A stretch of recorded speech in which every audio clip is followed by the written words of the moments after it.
Hi, my name's Paul Grogan and welcome to my Games of the Month video log for March 2023.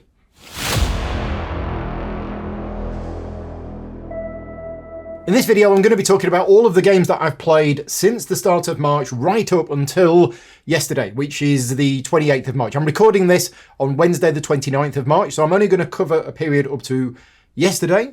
In the next video log, I'll cover what's happening for the last couple of days of this month. As usual, I'll start off by talking about all of the games that I've been playing, little reviews of them and what I think about them. Some of them I'll talk about in a bit more detail, some of them I'll probably skip past, especially ones that I've mentioned a number of times before. Then I'll talk about all of the other content that's been on the channel, various other things that I'm up to, and a look forward to the future. Big thank you, as always, to all of my Patreon supporters. If you are a Patreon supporter of mine, your support makes these videos possible, so thank you very much for that. If you're not a Patreon supporter and you want to become one, you will get exclusive access to the Gaming Rules Slack channel, some behind-the-scenes videos, and probably a Jaffa cake from me if I see you at a convention. Anyway, if you want to support me, patreon.com/gaming rules. Right, let's crack on. Oh, just one more thing before I jump in. A lot of people don't realise there's a podcast. So every month I do a podcast, which is actually just an audio version of this video log. So if you're watching this video right now on YouTube and you think, oh, it'd be much easier if Paul did this as a podcast, I do. All you need to do is just search your normal podcast provider for the Gaming Rules new podcast, and you should find it. And if you find it easier to listen to this and the live Q&As as a podcast, then you can do so. Right, moving on with the show. So let's first talk about all of the games that I've played since the start of the month. And it started off with the 1st of March, I played Rebuilding Seattle as a solo playthrough. Now that is on the channel right now. It was a solo playthrough. WizKids wanted me to do it. I'd already covered the game last year. And this was one of those ones where I was really confused when WizKids wanted me to cover the game, and we agreed that I would cover it before Essen last year. And I thought that's because the game was coming out at Essen. It wasn't. It's just come out. So in the last few weeks, Rebuilding Seattle has become available in America. So yeah, I'm not quite sure why I did the video sort of like September, October last year, but I did. But I've covered the solo game of it, and that is on the channel if you want to see it. If you want to see the multiplayer game, you need to head back to the end of last year and find it there. So Rebuilding Seattle has just been released, I believe, in North America. I don't know when it's going to be released in the UK or anywhere else, but I spoke about this last time. Rebuilding Seattle, I think it's a fantastic game. I like the theme of the game. I've always liked sort of city building type games, but this one is really smooth, plays quick, it's relatively simple to teach, got some really interesting decisions. I just really like the game. In a nutshell, what you're doing is your population is constantly increasing. Now, in most games where you're increasing your population, that's a good thing. In this game, it's not. So what happens is you've got to provide 3 different types of services, like entertainment, shopping, and restaurants, to the growing population. The score that you get for each particular service is based on the quality of that service, because you can improve the quality of your restaurants, but it's penalised by the difference between how many you have and your current population. So for example, if I've got 10 restaurants and 15 population, then that's -5 points, because basically there aren't enough restaurants for everybody to eat. So you've got to balance all of these things together, and it's just really nice and it plays really smoothly. The solo playthrough, which as I mentioned is on the channel if you want to watch it, that is my kind of solo playthrough. The Automa is really easy. You flip a card over and it removes a card. And that's pretty much it. It kind of simulates what another player would do without the complex AI of it's actually building its own board. No, it simply just removes a card to stop you taking it and allows you to concentrate on your own game, and you're trying to get a certain points value, which I think is 120, which is really hard to do. Anyway, that's Rebuilding Seattle. Great game. Plays up to 5 players, I think. Yeah, really good. And I'm going to be playing that again in a couple of weeks. Next up, on the 3rd of March, Brass Lancashire. Now, I have a bit of a history with the game Brass, and it's recently, Brass Birmingham has taken over the #1 spot on BGG. Now, that's not why I decided to cover Brass Lancashire. I covered it because every so often I have people over on a Friday and I'm not doing a sponsored playthrough, so I ask my Patreon supporters what they want to see. And what I did is I put a poll up on my Patreon page, and Brass Lancashire is the one that actually won. It got the most votes, so that's therefore the game that we played that day. Brass Lancashire is a fantastic game. So my introduction, a little bit of a story.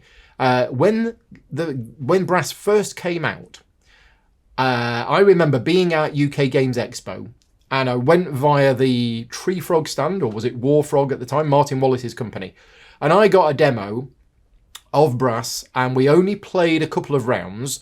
Unfortunately, the person demoing it to us was pretty awful, didn't really explain the rules, was completely confused, and we just stopped and walked away. And that was it. And then obviously Brass came on to be one of these most well-respected games ever. My only introduction to it was that game, which was pretty awful. Now, that was the original version with the terrible art and the bad rulebook and everything else.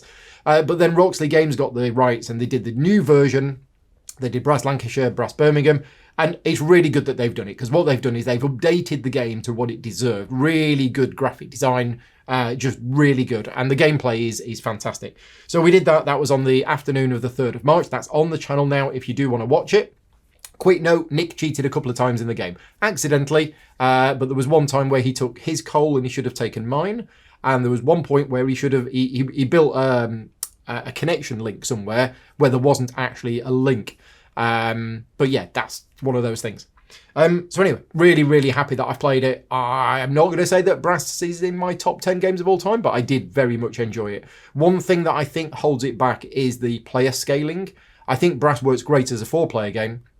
I think with 3 players, not quite as good. And I know with 2 players, there is the variant 2-player board on the other side, which I would recommend if you are playing 2 players.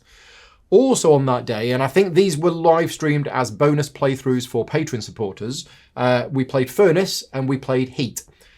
So Brass Lancashire didn't take up all day. No, I think Heat was public. I think Heat was a public playthrough in the evening.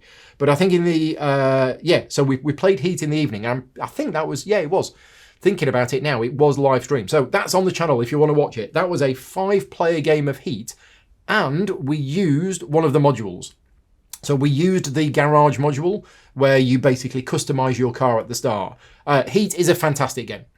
Really like it, and the garage module made every player slightly different, and it worked really well. Now, that video's on the channel if you do want to watch it. If you do watch it, just be aware that and it wasn't a sponsored playthrough, but I misunderstood a card that Dan had. I thought it allowed him to remove stress cards from the game. It didn't. It just allowed him to put stress cards into his discard pile. So we got that wrong during the playthrough. But yeah, great game is Heat. It's a game that I want to play more because as I add in the other modules, it changes the gameplay. I haven't played with the weather module yet, and I haven't played the championship, and the championship looks fantastic. And then at the end of the evening, so this wasn't live, this was only live streamed to Patreon supporters, Furnace. We had a quick game of Furnace just to finish the night off because Heat didn't take us all night. Furnace is a fantastic game, and the expansion is just come out, and I'm looking forward to covering the expansion on the channel. Really, really simple bidding game. I mean, the core mechanism of the game is the bidding, and that is the game. The rest of it is just sort of resource conversion. I'll spend this to get that, then I'll spend this to do that, and then I'll spend this to get points. Normal Euro game stuff, but it's the bidding that makes the game great. And again, it's streamlined. It's simple to teach. It takes about an hour, maybe a bit more, but it's just a great game.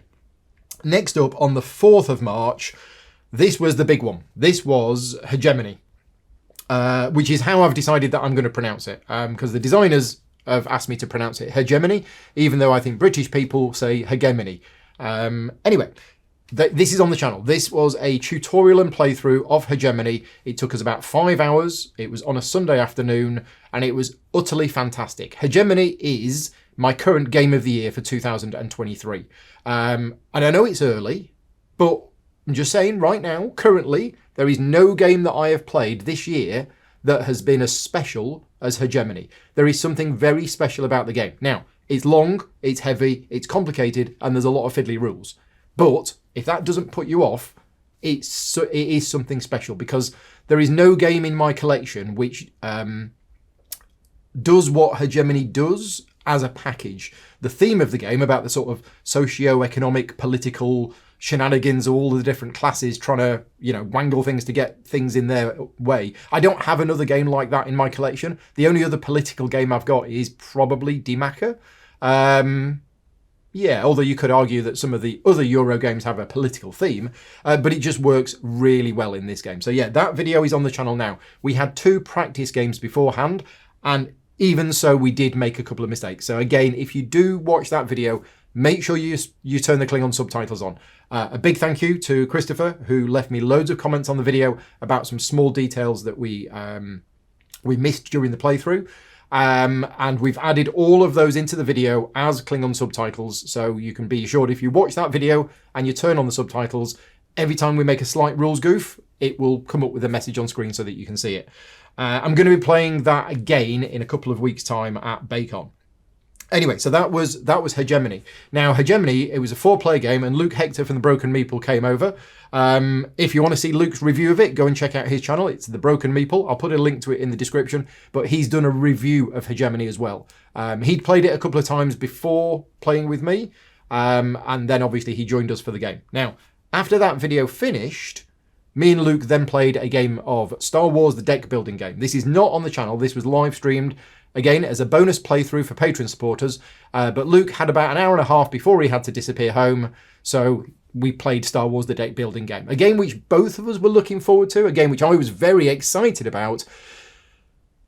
Anyway, I'll talk about that more later because I've played it again later in the month, and I'll talk about it in a bit more detail then. Right, next up, on the 8th of March, I was doing a solo playthrough of Hamburg. Hamburg is the #1 game in the Steffenfeld City Collection, and Queen Games have sponsored me to create official how-to-play videos for each game, and Hamburg had a solo mode. So I agreed with them that rather than cover the rules for the solo mode in the how-to-play video, I would do a solo playthrough. So that's what I did. I did a practice game on March the 8th, and then I did the actual stream, I think, on the same day. It's on the channel now. If you want to see a solo playthrough of Hamburg, that is on the channel now. Next up, on the 10th of March, Marvel Age of Heroes. Played it twice. Played it once in the afternoon to learn it, and then played it again in the evening, which was a live playthrough, which is on the channel. Now, Marvel Age of Heroes is a game which I did rulebook consultancy for many months ago. So I did a play test of it based on the rulebook that I got given at the time. And my feedback to them was, there's probably a good game in here somewhere, but this rulebook is one of the worst rulebooks that I've ever seen. You need to completely and utterly throw it in the bin, literally everything, and start again. Not just the layout and the graphic design, because what I'd been sent was a nice PDF with all images and graphic design, and it was awful, absolutely awful. So I went back to them, and thankfully, whenever I do rulebook consultancy, I don't just say, your rulebook's awful, you need to throw it away. I actually do it by means of a private live stream to them, where I'm trying to learn how to play the game from the rulebook. And they watched that video afterwards, and they realised, oh yeah, okay, this rulebook's awful. So that's exactly what they did. I think they put the game back, they delayed the game, they threw the rulebook in the bin, they hired another editor. I worked with them a little bit, giving them some pointers here and there, and what we've ended up with is a much, much, much better rulebook. Now, Marvel Age of Heroes is an interesting game because I played it, as I say, twice on that day, and I've also played it again on the 16th of March at the Cranbrook Games Group. And I'll be honest with you, I think Marvel Age of Heroes is going to have a problem. And the problem is, and I didn't think this was going to be a problem, but after we'd done the playthroughs, there was a discussion about this game on my Slack channel. And a lot of my supporters were saying, this game was not what I expected it to be, because they saw the name of the game, Marvel Age of Heroes, and they saw the box cover, and they assumed it would be a different type of game from what it is.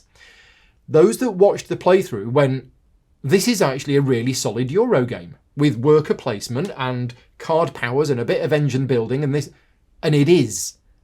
And that's what I think is going to be the problem with the game. I think a number of people are going to dismiss the game based on simply the name of it and the picture. And I've spoken before, I spoke in the last video log about not judging a book by its cover, but in a time when there are literally hundreds and hundreds of games coming out all the time, you have to make snap decisions. And if you saw Marvel Age of Heroes with the front cover that it is, and I'm not saying there's anything wrong with the front cover, I like the front cover, and you make all of those, put those things together, and then you realise, oh, actually, under the bonnet, this is a worker placement game. It's by one of the co-designers of Lords of Waterdeep, and you can kind of see that a little bit in there. There's worker placement spaces, and you can put additional cards on the board that create additional worker placement spaces. It's a lot more complicated there. If you're expecting a Lords of Waterdeep weight of game, it's not that. It's actually quite involved. Anyway, I really like it. I think it works really well, and one of the best things about it is it's thematically sound. In other words, all of the different X-Men and heroes that you have in the game, they all have abilities which are tied into what those characters are known for. Now, Marcus, who's a good friend of mine, he's a massive superhero fan. He knows about, I think I know a lot about Marvel. I don't compared to him. He knows a huge amount more. And he was talking to me, and he played in the playthrough, and he was telling me about all of these characters, and he was like, oh yeah, Jubilee with the fireworks, that's exactly what she would do, and she would do that. And it's just brilliant, because if you know the X-Men universe, and you know the Marvel comics, and you know all of that, you're going to enjoy it more. But I know what you're thinking. Oh, I don't know the X-Men universe. I don't know the characters. Am I going to be able to enjoy the game? Absolutely. You could play the game as a pure mechanical Euro and say, I've got this card. What does this card do? This card allows me to spend this resource to turn that symbol into any symbol that I want, right? And you can just play it like that. You don't need to know the lore and everything else behind the Marvel X-Men in order to be able to enjoy the game. But if you do know it, you'll probably enjoy it a bit more. Anyway, that is Marvel Age of Heroes. I've played it 3 times this month. I really want to play it again. I think it's a solid game. I'm actually working with WizKids and the designer on putting together a little bit of FAQ, because there were some queries that we had in the game that are not quite fully answered in the rulebook. So if you do get the game, make sure you keep an eye on BGG for the FAQ. Hopefully we'll get that out next week. Right, moving on. 12th of March, we played Chapter 2 of Mortum Medieval Detective. Now, I remember speaking about this last month. So last month, we played Chapter 1 of Mortum Medieval Detective, which was sort of like a tutorial. And I'd been told it would take about an hour. And it took us about 2.5 hours. And we enjoyed it enough that we wanted to play more. But, and I remember talking about this last month, we had various issues with it. Anyway, Chapter 2 of Mortum Medieval Detective, we played it on a Sunday night. It took us almost 3 hours. I was absolutely frazzled by the end of it. Loved it. It was really, really good. And me and Vicky have been speaking about this afterwards. Now, Vicky, my long-suffering partner, has been putting up with me talking about games for her entire life. Well, as long as she's known me anyway. And I occasionally manage to persuade her to play certain games. There are certain games that she likes, which are cooperative detective style games, and she will play them.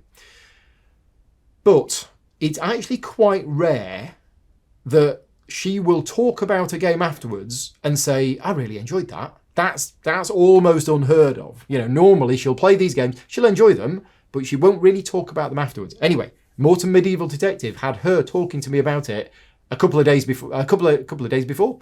She's a time traveler as well. No, a couple of days afterwards, saying, I really enjoyed that game the other night. And it's like, oh, yeah. It was really good. So if you have Mortum Medieval Detective and you've played Chapter 1 and you were thinking, it was all right, but it wasn't that, play Chapter 2. Chapter 2 was just better. Now, I think it was better because we were a little bit confused by some of the rules and some of the way things work in Chapter 1, and we were kind of still learning it. But Chapter 2 we were comfortable with it and we knew what was going on. But the story was really good. The writing was really good. The detective part of it was really good. We actually did really well. So in a lot of these games, and especially in this one, you've got this mystery to solve.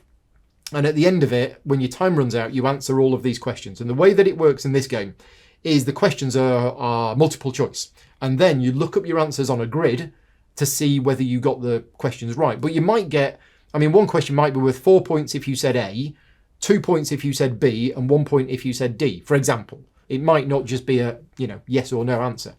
And we did really well. So when we pretty much got every single question right, apart from one of them, where we didn't listen to Vicky and we answered something different. But yeah, we did really well. Now that didn't impact our enjoyment of the game because we didn't know that we were going to do well until the end. We had some ideas of what was going on and the sort of things sort of made sense.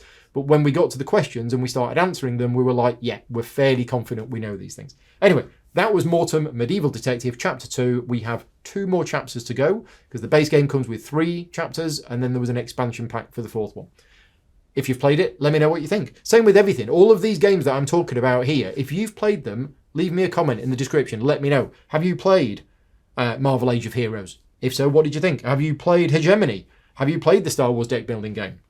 Have you played Rebuilding Settle? All of them. Just let me know. Right, next up, the 14th of March, I actually played Harakiri Blades of Honor, and I'm going to talk about this later on because I've played it a few other times since.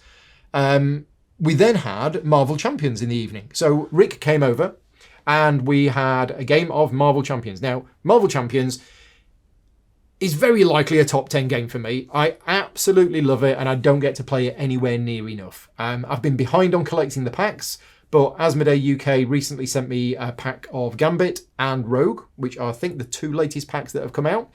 And me and Rick did a 2-player playthrough fighting against the Green Goblin using, Rick was playing a Rogue deck and I was playing a Gambit deck. My deck was fairly simple. Rick built a uber complicated one that did all sorts of weird and wonderful stuff.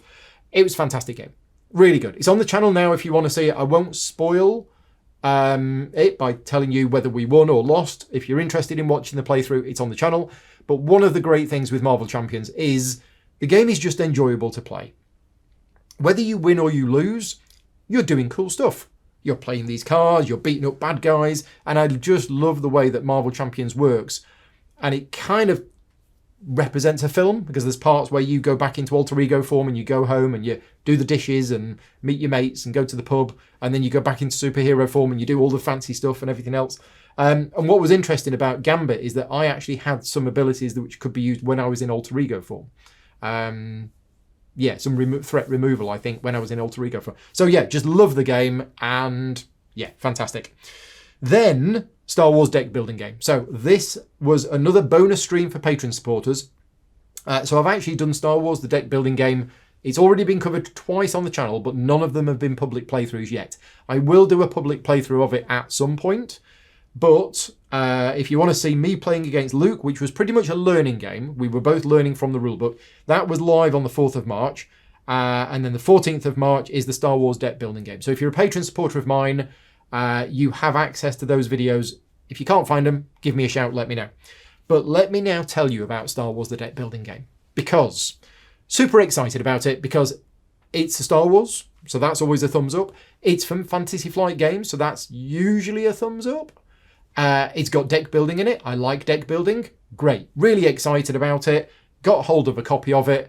Realised that it was Star Realms and lost pretty much all of my motivation to play it. I do not like Star Realms. I am one of the few people, I know I'm in the minority here, but I don't like Star Realms. And I could go on for about 5 or 10 minutes about why I don't like Star Realms, but I'm not going to. We'll save that for a future episode.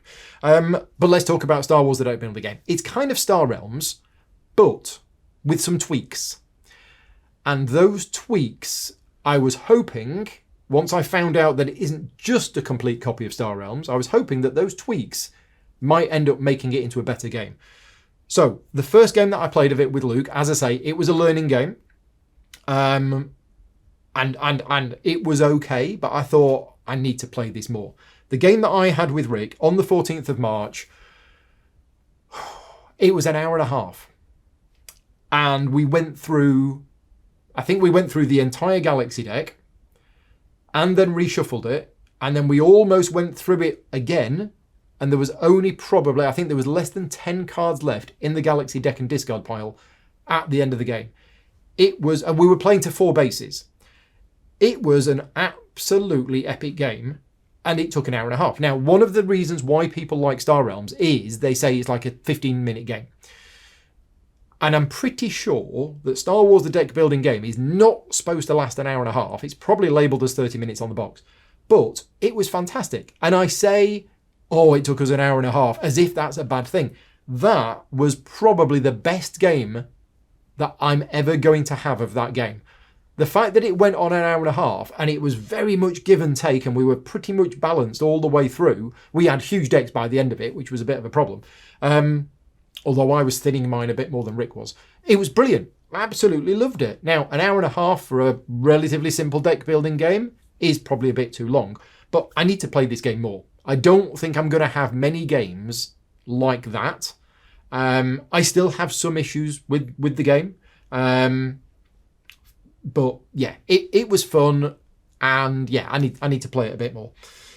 Anyway, 16th, Marvel Age of Heroes again, as I've mentioned. 21st of March, Frostpunk. So, on the 21st of March, well, in fact, a few days before the 21st of March, I realised that I'm managing, finally, to get my workload under control.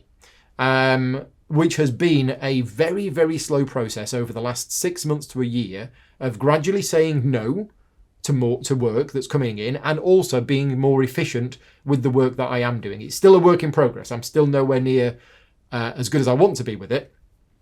But I realised that my workload is under control. I could actually take a day off. Now, I've not really had much time off in the last 8 years after setting up the channel, but I got very excited about this, and what I could have done is I could have gone to the beach, had an ice cream, read a book, tidied the house, and spent some time with the cats. I decided not to. What I did instead is I played Frostpunk all day. So in fact, it wasn't a day off whatsoever, because I had to spend an hour and a half in the morning setting the studio up, setting up Frostpunk, and then I think it was like a 5-hour playthrough or something like that. Anyway, it was fantastic. So if you want to see it, there is a Frostpunk solo playthrough on the channel from my day off on March 21st. It wasn't sponsored. I just really wanted to play Frostpunk, and I did. Now, I used the new Explorer difficulty of cards. So Glass Cannon Unplugged are working on a set of Explorer difficulty cards, and when they found out that I was doing a solo playthrough, they said, Paul, do you want to use the new Explorer difficulty? And I said yes, and they sent me them, and I show Society 5 in the video. So if you're interested, I'm not quite sure how they are going to make these cards available to people, but they are going to be made available. They haven't done yet, but they sent them to me. Now, the reason why I played on Explorer difficulty level is Frostpunk is a very hard game, and I'm not very good at it. I know people that have managed to beat the game on the normal difficulty level that comes with the game, but not me. And I've probably played it about 4 or 5 times, and I was getting to the point where, as much as I love the game, I was getting a little bit frustrated that it is just... I mean, I don't mind a punishing game. I really don't mind where things hit you and, oh, now this is blown up and that's broken and these people have died. But it was just a bit too hard. And I actually think, hand on heart, it is a bit of a problem with the game that they've made the base game a bit too hard. Because there's already harder modes in the game. So if you're gonna produce a game and it already has 2 harder modes in there from the default one, make the default one a little bit easier. And the reason why I'm saying that is I know a number of people that have been active on the Facebook groups and Board Game Geek that have equally been frustrated. They're saying, oh, I've played this game 6 or 7 times now and I'm coming nowhere close to winning. That can be demoralising and demotivating. So these new Explorer difficulty cards make the game, certainly for me, a lot more enjoyable. Now, does it make it too easy? Possibly. But I recommend checking them out. If you are really good at the game and you don't need them, fine, you continue with the normal difficulty. But if you are like me, getting a little bit frustrated by them, a little bit demotivated by how difficult it is, then definitely check out the new ones. If Glass Cannon Unplugged haven't made them by the time you're watching this video, made them available, then there are easier ones on Board Game Geek. Somebody has done some fan-made ones, which you can find on Board Game Geek. Anyway, Frostpunk, one of my favourite games of last year. I'm not going to say exactly where it is in my top 10 of last year, but it's in my top 10 of last year. Next up, on the 22nd of March, Amsterdam. So, yeah, in fact, I'm sure I played it more, but I did a solo playthrough. So, as I mentioned earlier on with Hamburg, Amsterdam is game number 2 in the Stefan Feld City Collection. I've done the how to play video, and also I've done a solo playthrough of it. So that's on the channel now if you want to see how the official solo mode works for Amsterdam. That is on the channel. Now, speaking of Amsterdam, on the 24th of March, friends came over and we played something else that I'll talk about in a minute. But then, after we'd finished, we had about an hour and a quarter left, and I said, Would you fancy playing Amsterdam? Because I just played the solo mode and I really like Amsterdam. And I thought, it's not too complicated and it's not too long. And there's only 3 of us, so it'll probably take about an hour and a quarter. And we sat down and we played it and it was about 2.5 hours. I don't understand. And this wasn't streamed. This was played downstairs on the dining room table. But I'm kind of wishing that I had live streamed it, even if I'd just live streamed it to myself, because something went weird in that game of Amsterdam. And it was a 3-player game. So this is not the solo game. This is the 3-player game that I played on the Friday evening downstairs. Normally in a game of Amsterdam, you don't have enough to do everything. You got to manage your resources, which are the cubes, and you just don't ever have enough to be able to do everything. In this game that we played, I don't know what happened, but by round 10, and there's 12 rounds of the game, by round 10, I'd done everything. I'd done everything that I wanted to achieve. I'd got my engine up, I'd reached the top of the canal, I'd delivered loads of commodities, and there were still 2 rounds left. And in those 2 rounds, I got loads more resources and I did loads more stuff. And I'm thinking, how did I manage to... And it's kind of like, have we accidentally played 15 rounds instead of 12? But we can't have done because the cards run out and you track the rounds. So we definitely played 12 rounds. But I was really kicking myself because it was Peter and Paul's first game and it was going long and I didn't realise, I'd completely forgotten that there is actually a short variant included in the game. And that's exactly what I should have done. But I dismissed that. I'd forgotten that it was there because I thought, this isn't a long teach and this isn't a long game. Amsterdam, really, really like it. I do have some concerns over the solo mode that I have fed back to them. I felt it was a little bit swingy based on the results of the dice. But the big thing with Amsterdam for me is the efficiency puzzle, is how you take those resources, turn the wheel, which cards do you take, building up your own little engine and just fitting everything together. So for me, whilst I wasn't keen on the Automa for the solo mode, I can just sort of play the game as a beat your own score game. And that's absolutely fine for me. I don't need an automated opponent that's doing stuff to try and beat. I just want the experience of going through 12 rounds of that, which dice to take, which cards to take, what am I going to do? I mean, sure, I'd like another player to randomly take stuff off the board to simulate that another player is doing something. But what I'm saying is, I don't need another player's score to beat. I'm happy just doing my own thing and trying to score as many points as I can get. Right, so let's go back to Harakiri Blades of Honor because I played it first on the 14th of March, which was a learning game. So I did rulebook consultancy for them. And on the 24th of March, the plan was that I would be doing a public live stream where we covered the adventure phase and then the exploration phase. That didn't happen. Okay, now there is a live stream on the channel if you want to go and see it, 24th of March, but it's labelled the adventure part 1, the adventure phase. And that is because I had concerns that we were not going to get both in a 4-hour window. And we had a 4-hour window on the Friday evening to get both in. But we did a practice game in the afternoon. And in that practice game in the afternoon, it was very clear that we were not going to get both done in 4 hours. So we had a very quick change of plan. And we decided that the Friday evening stream would just be part 1, which is the adventure phase. So again, if you're interested, Harakiri Blades of Honor has been on Kickstarter. It's been successfully funded on Kickstarter, but the pledge manager is open until May the 13th. And that's why the publisher wanted me to do a video now because the game is pretty much finished in terms of design.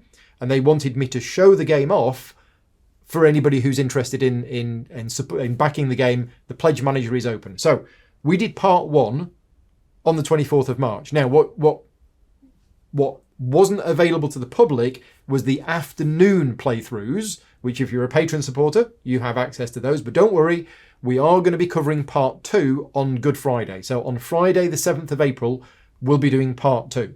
Part 1 took us about 2 hours, which is the adventure phase. And part 2, which is the exploration phase, that's probably going to take us about 4 hours, maybe a little bit longer. But that's going to show off the second part of the game, which is very much like a miniatures skirmish, but with narrative, storyline, and everything else.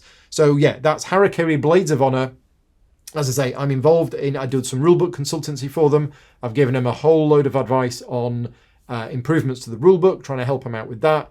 And I've done the video already for part 1. I'll be doing the video for part 2 in April. Right, next up. Virtual Games Day. So on the Saturday just gone, Vicky was out for the day. So I decided that I was going to host a virtual games day. Now, this is an opportunity to get together with some of my patron supporters and play some games online using various websites, Board Game Arena, Yucata, Tabletop Simulator, all of these things. But not just me, it's an opportunity for my patron supporters, wherever they are in the world, to meet up online and play games. Now, the games that I played that day were Flamme Rouge, 2 games of Codenames, and then Dune Imperium. But there were other games going on as well during the day. So, talk about the games I played. Flamme Rouge. Now, Flamme Rouge is the game by the designers of Heat that Heat has been compared to. Flamme Rouge came out a few years ago and is basically, it's the Tour de France. It's a cycling game, so it's a race game, and it uses a similar card play mechanism to Heat, Pedal to the Metal. But I think Flamme Rouge is better. Now, I'm saying that. I thought I would think that, but I've not played Flamme Rouge in about a year. Having gone back to Flamme Rouge now, I think Flamme Rouge is better. Now, I know Heat is the later game, and I know a lot of people, the whole cult of the new, Heat is the latest thing, so therefore Heat is better. And I absolutely get it that Heat has got a lot more involved. It's got the engine mode, it's got the championship mode built in, it's got weather built in, it's got all of these other things built in to the base game. And you might think, well, that makes the game better. And in some respects, it is, because there's more content there. But Flamme Rouge, for me, is sleeker, more streamlined, cleaner rules than Heat. I find Heat, every single time I've played it and every single time I've taught it, there's been confusion over, so I can boost, but then I get +1 adrenaline because I'm in last place. And what's a boost? Well, that's flipping cards. So what's a stress card? Things are named oddly in Heat, and it's been a problem every single time that I've played it or taught it. And that's not me teaching the game badly. It's just a bit confusing. Whereas Flamme Rouge, yeah, it's a lot more streamlined. It's a lot simpler, but it's still a great game. So we actually played a 3-player game of Flamme Rouge. Now, I was a believer that Flamme Rouge only really works at 4 or 5 people. Wrong. It worked fine at 3. It was really good because you have 2 riders each. So you've actually got 6 riders on the board. It was great. Really, really good game. Then we played a couple of games of Codenames using the CGE's official Codenames online interface. And then I had an epic game of Dune Imperium.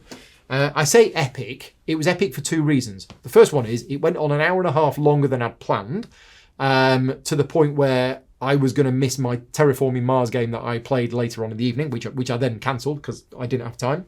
But it was epic in that it was just a really good game. There was 4 of us playing it. We were playing with the Rise of Ix expansion. We weren't playing with Immortality. It was played on Tabletop Simulator using a mod which is absolutely fantastic, really well scripted. And congratulations to Rin for winning that game. But yeah, really, really good game. Really enjoyed it. Dune Imperium, it is such a fantastic game. And I know I'm late to the boat with this. A lot of people rate it as their #1 game ever. A lot of people rate it in their top 10 games of all time. I'm very late to the party with Dune Imperium. I've only played it 3 times now. But I'm really starting to like it more and more and more every time I play it. And I don't know where it would fit in my top 10 games of all time. But it's probably at least in my top 50. And I think the more I play it, the more it's going to go up. Finally, because I didn't mention this, but I'm only talking about the games that I have played in real time with other people at the moment.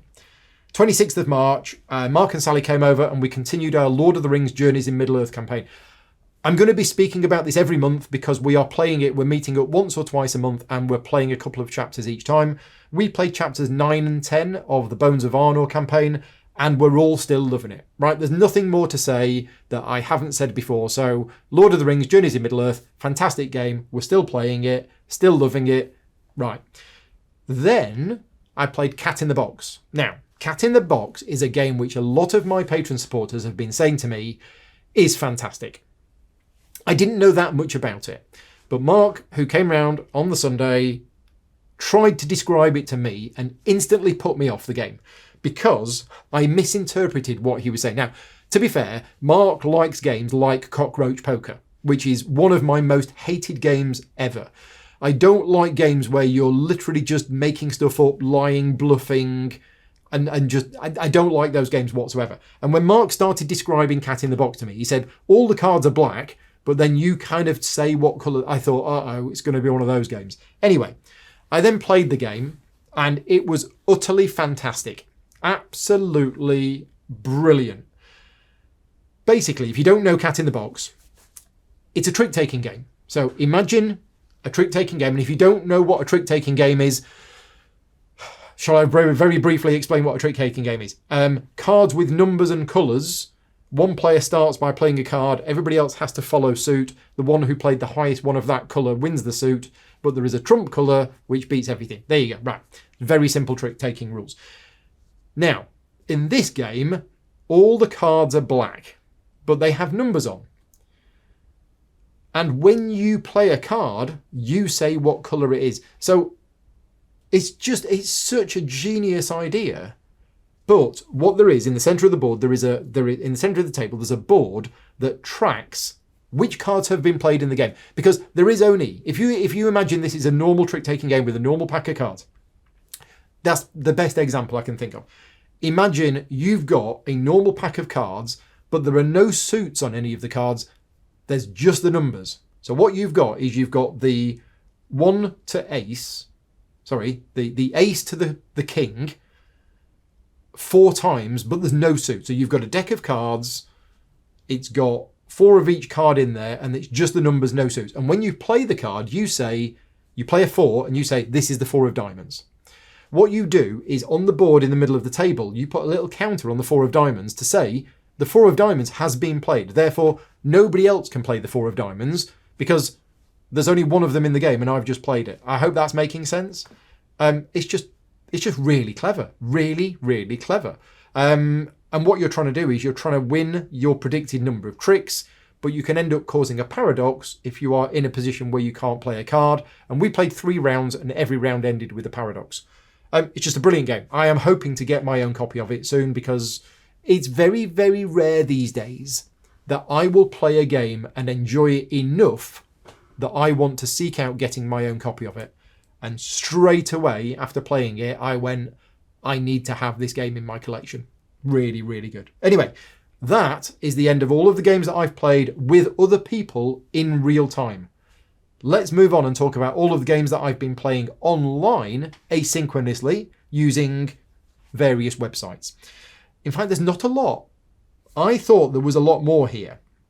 But I've had a little bit of a quiet month. But right now I'm in about 10 different games of Board Game Arena. And what I do is I log my plays, not when I start the game, but when the game ends. So right now I'm in about 10 different games on Board Game Arena.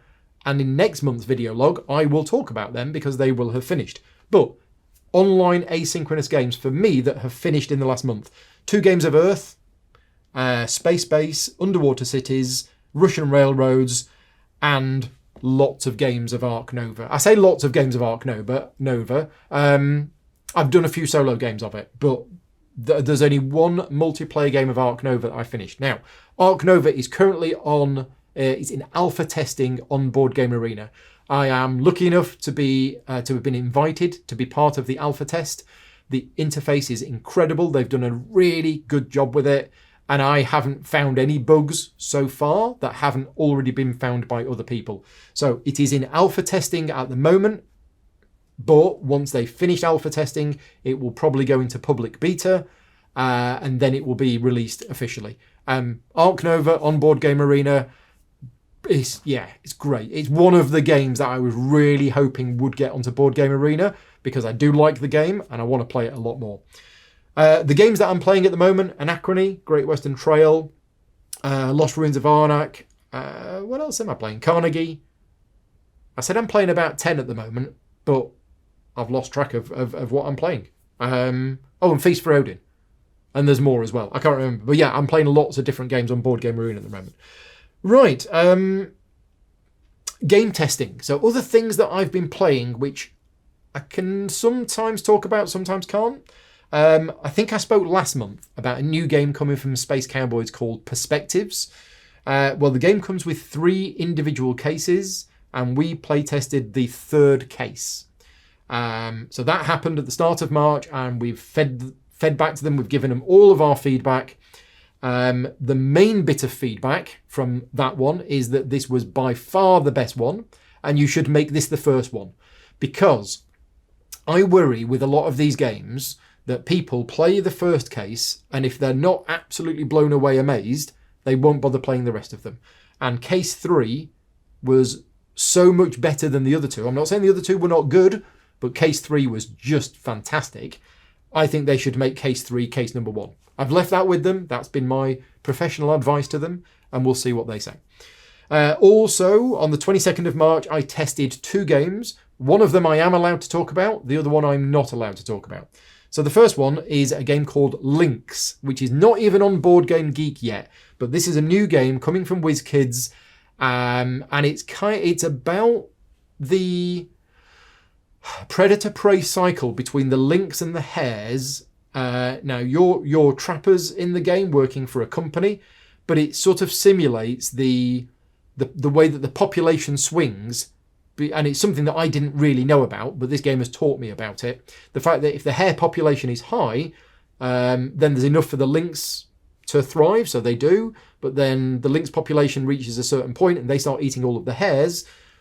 There's no hares left, so the population of the lynx crashes, which means the hares then go up, and this happens. It's a thing. And in the game, yeah, it kind of uses those mechanisms.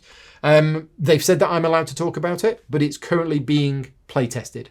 The game is almost finished, but I'm doing rulebook work for them, and possibly a couple of tweaks to the rules. The other game that I'm not allowed to talk about is really unusual because, and I say I'm not allowed to talk about it, hopefully they will allow me to mention this. This is a game that is only being released in South Korea.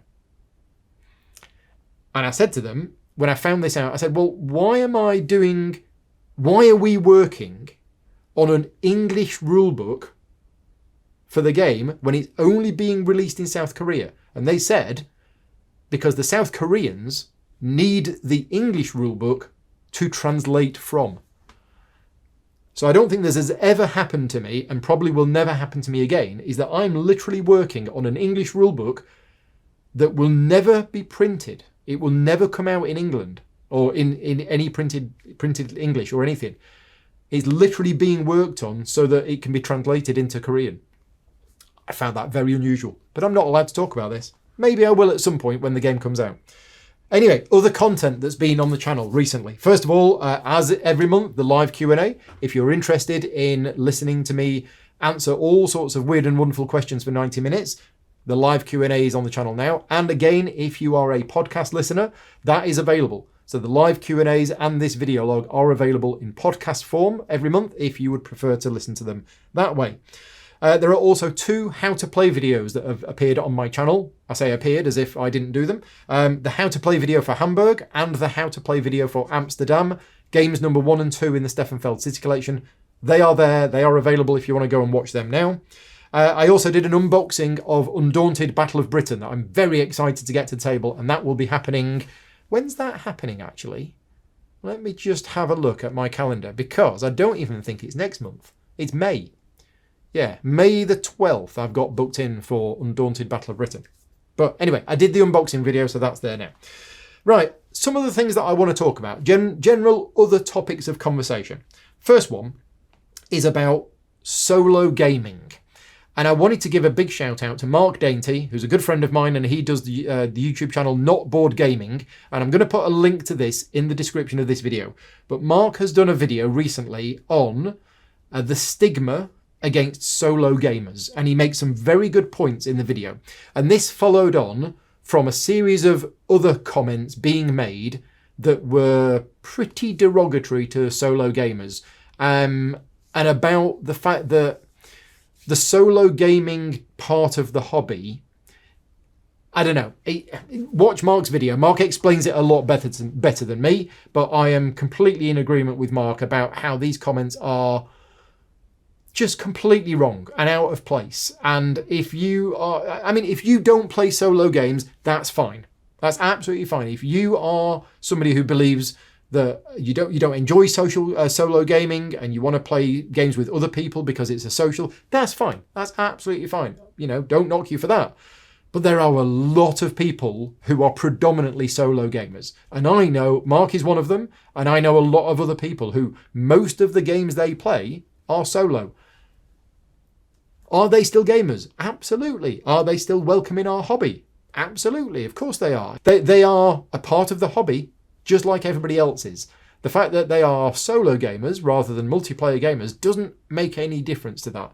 Anyway, I saw all of these comments that were kind of belittling solo gamers and kind of excluding them from being part of the hobby, and I was pretty disgusted by it. And then Mark did this video, so I said, yeah, everybody just go and check that out. As I say, I'll put a link to it in the description. The other thing that I wanted to mention is GridCon.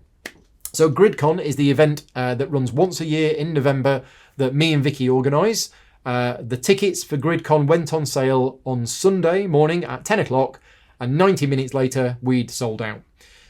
As of this morning, we have about 40 people on the waiting list. So if you are one of the people who's managed to get a ticket for GridCon, thank you and congratulations, well done. And we will see you in November. If you didn't manage to get a ticket for GridCon, then you can add yourself to the waiting list.